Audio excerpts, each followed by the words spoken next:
एक सोनपुर नाम का गांव था, जहां पर एक मुकेश नाम का किसान रहता है। उसकी पत्नी माया और एक बेटी।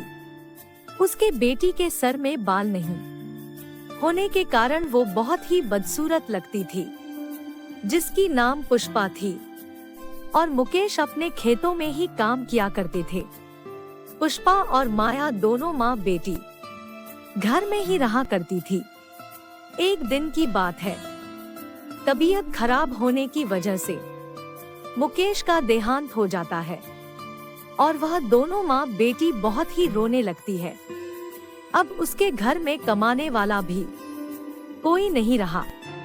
ए जी, आप हम दोनों माँ बेटी को छोड़ के क्यों चले गए? अब हम दोनों माँ बेटी किसके सहारे रहूंगी? यह बोल के दोनों माँ बेटी बहुत रोने लगती है।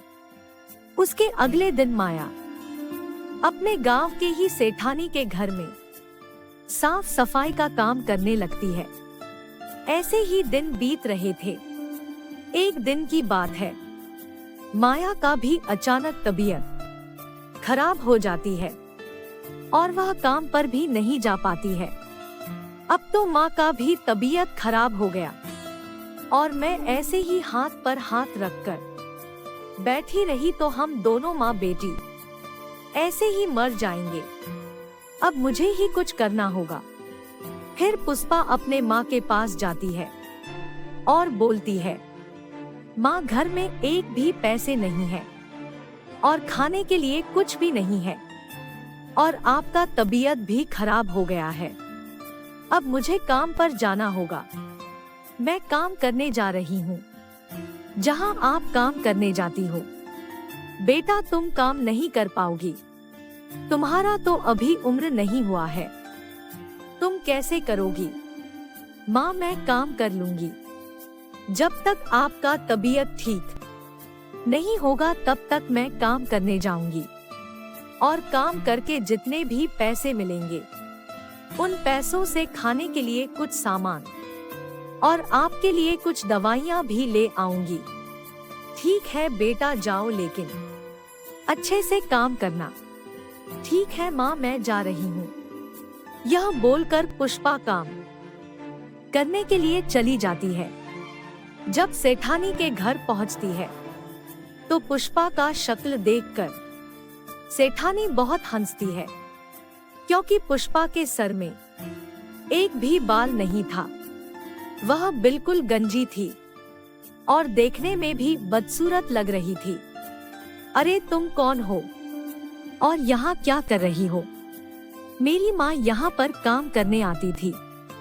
मेरी माँ का तबीयत खराब है।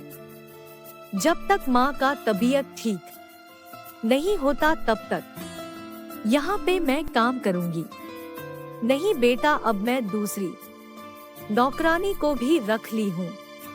अब मैं तुम्हें नहीं रख सकती। मेरा नौकरानी आने वाली है। अब तुम यहाँ से चली जाओ, कहीं और जाकर काम ढूंढो। तब पुष्पा रोने लगती है और बोलती है, मेरी माँ का तबीयत बहुत जोर खराब है। मेरी मदद करो। मैं यहाँ पर काम करूँगी और मुझे जितने भी पैसे मिलेंगे उन्हीं पैसों से माँ के लिए दवाइयाँ लेकर जाऊंगी। जब तक मैं दवाइयाँ नहीं ले जाऊंगी तब तक माँ का तबीयत ठीक नहीं होगा। यह बोलकर पुष्पा बहुत रोने लगती है। तुम यहाँ से चली जाओ। सेठानी पुष्पा का एक नहीं सुनती है और उसे वहाँ से भगा देती है। और उसका शक्ल भी सुंदर नहीं था कि कोई उसे काम पर रख ले। चलते चलते एक पेड़ के पास बैठ जाती है और बहुत रोने लगती है। तभी आसमान से एक ब्यूटी परी गुजर रही थी तो उसने देखा कि पुष्पा रो रही थी और उसे रहा नहीं गया और वह पुष्पा की मदद करने के लिए आ गई और बोलती है, अरे पुष्पा, तुम क्यों रो रही हो? आप कौन है? मैं ब्यूटी परी हूँ। मैं यहाँ से गुजर रही थी तो तुम्हें देखा कि तुम रो रही थी तो मुझसे देखा नहीं गया। तो मैं तुम्हारी मदद करने आ गई। बताओ तुम्हारी समस्या क्या है। तब पुष्पा अपनी सारी परेशानियां ब्यूटी परी को बता देती है। तब ब्यूटी परी बोलती है कि तुम चिंता मत करो, यह लो जादुई बाल। इन जादुई बालों से अपनी सारी जरूरतें पूरी कर सकती हो। लेकिन एक बात जान लो, इन जादुई बालों से कभी भी लालच करने की कोशिश नहीं करना, नहीं तो यह जादुई बाल गायब हो जाएगी। तब पुष्पा उस जादुई बाल को लेकर बहुत खुश हो जाती है और परी का धन्यवाद बोलकर घर की ओर चली जाती है। जब घर जाती है तो जादुई बालों से बोलती है, हे जादुई बाल मेरी माँ को ठीक कर दो। तभी अचानक उसकी माँ ठीक हो जाती है और पुष्पा बहुत खुश हो जाती है। फिर बोलती है, हे जादुई बाल मुझे बहुत ही सुंदर बना दो। तभी अचानक पुष्पा बहुत ही सुंदर हो जाती है और वह दोनों माँ बेटी उन्हीं जादुई बालों से लालच ना करते हुए बहुत ही अमीर हो जाती है। और ऐसे ही दिन बीते चले गए और वे दोनों अच्छे से रहने लगी।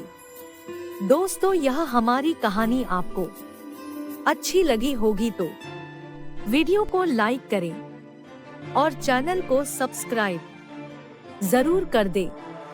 मिलते हैं अगली नई कहानी के साथ।